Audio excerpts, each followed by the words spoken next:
மறைமாவட்ட கல்விக்குழு நிர்வாக செயலராகவும் சிறப்பாக பணியாற்றினார்.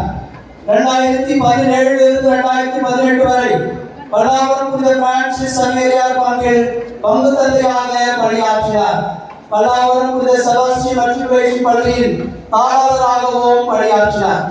2018 இருந்து Bangalore pontifical mission organisations in India தேசிய இயக்குநராக பணியாற்றினார்.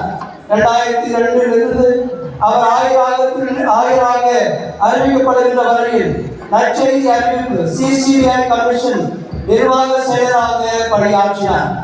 மே 2024 ஆண்டு பிரகாந்திய சுப்ரீம் கமிட்டியில் உயர்மட்ட குழு உறுப்பினராக தேர்ந்தெடுக்கப்பட்டார். 9/11/2024 அன்று திருத்தந்தை பிரான்சிஸ் அவர்களால் வேலூர் கத்தோலிக்க மறை மாவட்டத்தில் 7வது ஆயராக நியமனம் செய்யப்பட்டார். யூதா நாட்டு வர்த்தகரே,